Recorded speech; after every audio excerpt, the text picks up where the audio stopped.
Hi, good morning. How can I help you? Hi, what kind of smoothies do you have? We have the strawberry banana, our super cherry, and then our green passion. I think I'll do the green passion. Okay, great. Did you have a rewards card with us? No. No problem. That'll be $2 today. Here. Thank you. And then what's the name for the order? Jessica? All right, Jessica, thank you so much. And then we'll call your name when it's ready. Okay. I have a green passion smoothie for Jessica right at the barista counter. I have a green passion smoothie for Jessica right at the barista counter. Excuse me. Yeah, hi, how can I help you? It's been like 10 minutes and I still don't have my smoothie. Oh, they called it a few minutes ago. It's right there on the counter for you. Where? Right here. I ordered a smoothie, not whatever this green drink is. Yes, you ordered the green passion, and that is what that is. Why is it green? Because it has spinach in it. That's what makes it green. I am not drinking a smoothie with spinach in it. Who puts spinach in a smoothie? It's actually really good. A lot of places have a green passion drink on their menu, and the spinach, you can barely taste it. Like I said before, I am not drinking a smoothie that has leaves in it. Thank you. Okay, so did you want to do a different smoothie? No, I want a refund because I don't trust a business that puts spinach in a smoothie and thinks it's okay. Okay, well, here is that $2 back. Thanks. And while you're at it, take that smoothie off the menu. It's disgusting. Take you, maybe. Okay.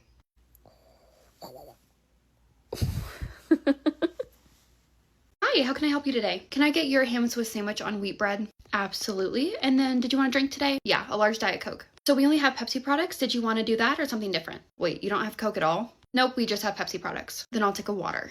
Okay, did you have a rewards card with us? No, it's my first time here. Oh, okay, awesome. Can I have the name for your order? Yeah, it's Holly, and then I'm going to be sitting out on your patio. Perfect, Holly. All right, your total is going to be $5 today. Here you go. Thank you. Here is that receipt for you. And then when your food is ready, they're going to call your name at the pickup counter, and then you're going to go pick up your food right down there. Okay. And I know you said you're going to go sit on the patio, but I would suggest waiting inside until they call your name for your food, just so you can hear it, because you won't be able to hear it outside. Thanks. I think I'll be able to figure it out.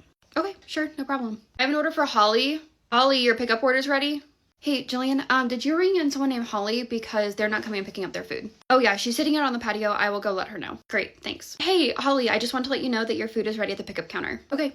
Excuse me. Hi, Holly, what's up? Well, I still haven't gotten my food, and it's been over 20 minutes, so I'm just wondering where it is. So your food will be ready over there at the pickup counter. Okay, well, why didn't you bring it to me? What? You came out here to tell me my food was ready, but you didn't bring it to me. So I'm just wondering why you didn't. Because here we don't bring you your food, you go pick it up at the pickup counter like I told you a few different times. I know it's kind of different. Okay, well, you came outside to me, I figured you'd just bring it to me. No, that's why I said, hey, Holly, your food is ready at the pickup counter. So you can go pick it up. So you just don't bring people's food to them, is what I'm hearing. Correct. So what are you getting paid for? I'm just gonna ignore that. Your food is ready over there. Let me know if you need anything else. Well, I will not be coming back here because if I have to do the work of getting my own food, I'm not gonna come back. That is fine by me. Hello. Oh. Hi, Bubs.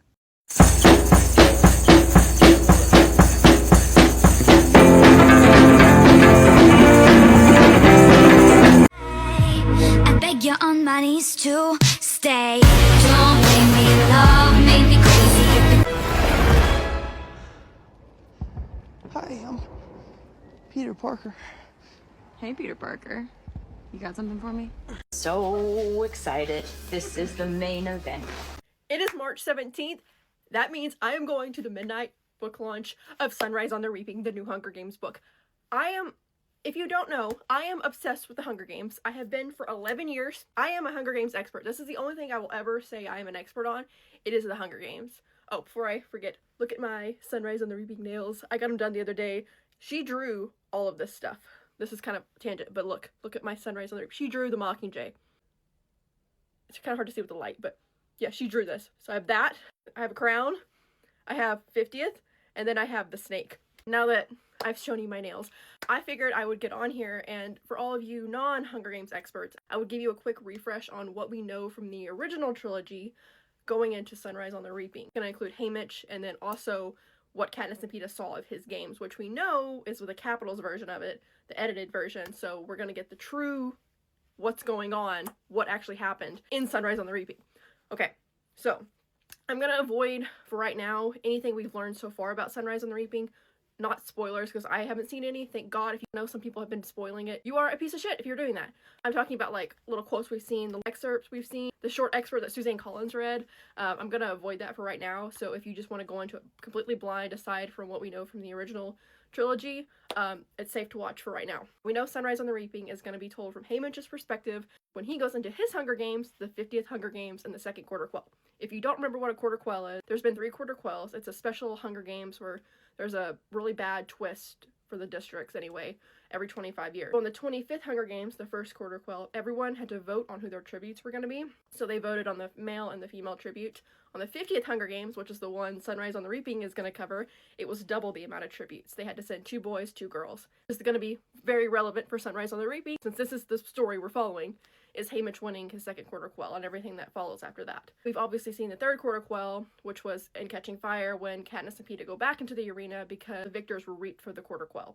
Here's what we know. That is a little refresher on what the quarter quell is. So what we know from the original trilogy, if you don't know, if you haven't read the books or you don't remember, in Catching Fire, Katniss and Peeta watch Haymitch's games on their way to their quarter quell. So like I said, there's 4 tributes. We know who 2 of those are. I mean, obviously we know there's another boy and another girl, but we have 2 names. Obviously, Haymitch Abernathy, one of the male tributes, and then we have Maisie Lee Donner, which is one of the female tributes. Now, if you have not read the books, you have no idea who she is. I will go on a little history of Hunger Games right here, because Maisie Lee Donner is Madge Undersea's aunt. If you don't know who Madge is, go read the books.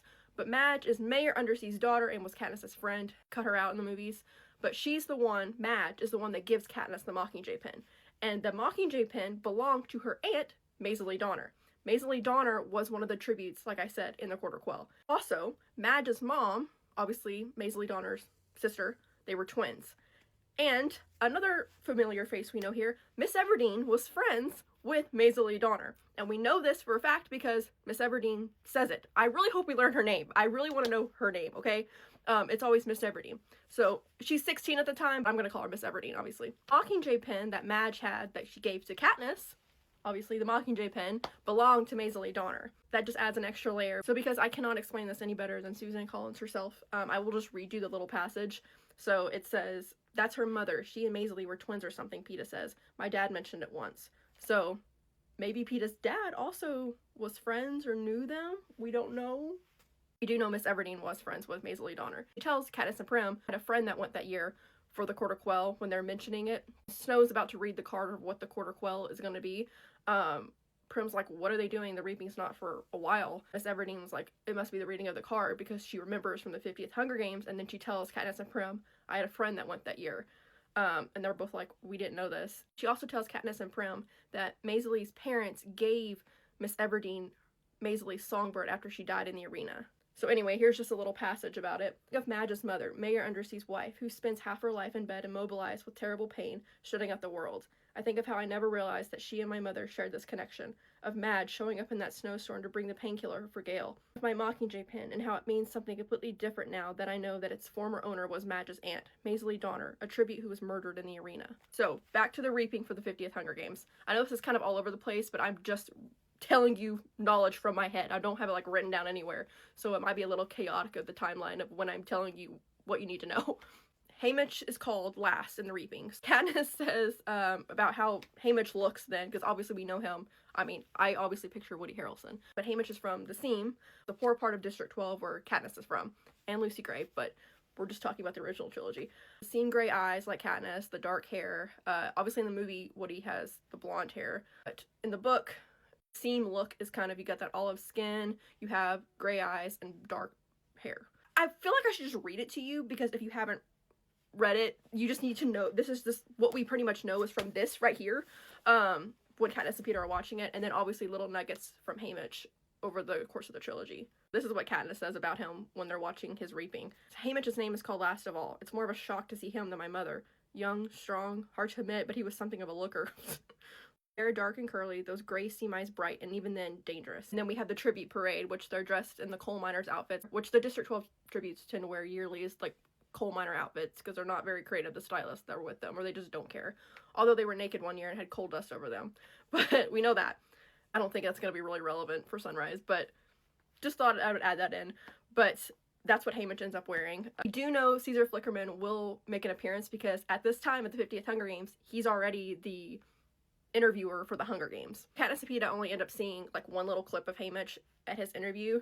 For Caesar, how in the 74th he has the blue hair, the 75th he has purple. Well, because he changes it every year for each games, but he always has his midnight blue twinkling suit. Caesar Flickerman, who looks exactly as he always does in his twinkling midnight blue suit, only his dark green hair, eyelids, and lips are different, because he always does different colors for different games, like I said. We get snarky 16-year-old Haymitch. Caesar asks him, Haymitch, what do you think of the games having 100% more competitors than usual? And Haymitch shrugs and says, I don't see that it makes much of a difference. They're still all